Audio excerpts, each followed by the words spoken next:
FKIP, Fakultas Keguruan dan Ilmu Pendidikan Universitas Katolik Indonesia Santo Paulus Ruteng. Baik, jadi pada kesempatan ini saya akan menjelaskan terkait dengan hakikat HAM, jenis HAM, karakteristik HAM, dan HAM. Jadi pada poin yang pertama ini saya akan menjelaskan terkait dengan hakikat HAM atau HAM.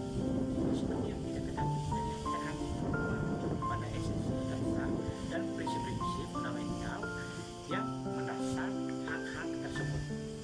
Jadi yang pertama itu HAM berlaku secara universal untuk semua individu seluruh dunia tanpa memandang ras, agama, jenis kelamin, dan kebangsaan dan atau status sosial. Jadi prinsip ini tercermin dalam Deklarasi Universal atau Manusia HAM yang diadopsi oleh Perserikatan Bangsa-Bangsa pada tahun 1998. Jadi seperti yang kita ketahui bahwa hak asasi manusia itu adalah hak yang melekat pada setiap individu sejak lahir dan tidak dapat diambil atau dicabut oleh pihak manapun.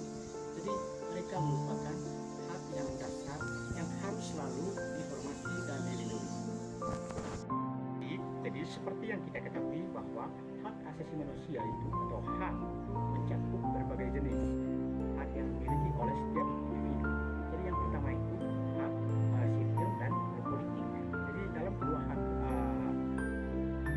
ini, jadi itu memiliki beberapa poin. Jadi yang pertama itu hak untuk hidup, kemudian kebebasan dan keamanan pribadi.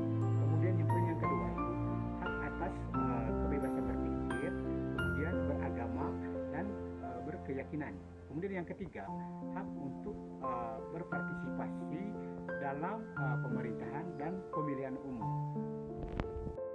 Baik, jadi yang kedua itu hak ekonomi, sosial dan budaya. Jadi dalam hak ini itu memiliki berbagai poin. Itu yang pertama hak atas pekerjaan yang layak dan kondisi yang adil. Kemudian hak atas pendidikan dan memperoleh pengetahuan. Kemudian hak atas standar hidup yang memadai, termasuk hak atas pangan, air, dan tempat tinggal. Baik, jadi seperti yang kita ketahui bahwa hak asasi manusia itu atau HAM itu memiliki beberapa karakteristik penting yang menjadi dasar dari konsep ini. Jadi yang pertama itu universalitas. Jadi dalam universalitas ini itu HAM itu berlaku untuk semua orang tanpa pengecualian. Jadi setiap individu dimanapun mereka berada itu memiliki hal-hal yang secara setara dan tanpa didiskriminasi. Baik, yang kedua itu tidak dapat dicabut. Jadi dalam HAM ini itu HAM itu melekat pada setiap individu sejak lahir dan tidak dapat diambil atau dicabut oleh siapapun. Jadi mereka adalah hak yang mendasar yang harus selalu dihormati. Lalu yang ketiga, jadi kesetaraan dan non diskriminasi. Jadi semua orang itu memiliki hal yang sama. Jadi dan tidak boleh ada diskriminasi. Jadi berdasarkan ras, agama, jenis kelamin, berbangsa dan faktor lainnya. Baik, jadi lalu yang keempat itu martabat dan nilai kemanusiaan. Jadi dalam poin ini itu HAM itu didasarkan pada penghargaan terhadap martabat dan nilai-nilai kemanusiaan. Jadi setiap individu itu harus diperlakukan dengan rasa hormat dan kemanusiaan. Lalu yang terakhir itu tanggung jawab negara. Jadi negara itu memiliki tanggung jawab terkait hal ini.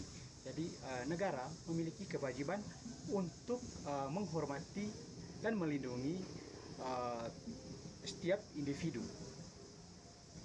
Jadi pada kesempatan ini juga saya akan menjelaskan terkait dengan HAM.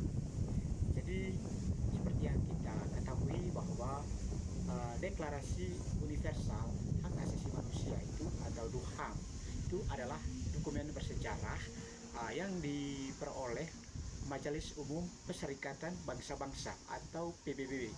Jadi pada tanggal 10 Desember 1948. Jadi dokumen ini menjadi landasan penting bagi perlindungan hak asasi manusia di seluruh dunia. Baik, jadi yang menjadi latar belakang dalam DUHAM ini, jadi setelah berakhirnya Perang Dunia II, jadi dunia menyaksikan pelanggaran hak asasi manusia yang sangat serius. Itu untuk mencegah kejadian serupa di masa depan dan untuk mempromosikan perdamaian dan kedamaian PBB yang merumuskan DUHAM sebagai paduan universal yang mengakui hak-hak dasar setiap individu. Jadi DUHAM adalah dokumen yang sangat berpengaruh dan menjadi dasar bagi banyak instrumen hak asasi manusia lainnya. Jadi baik di tingkat internasional maupun nasional.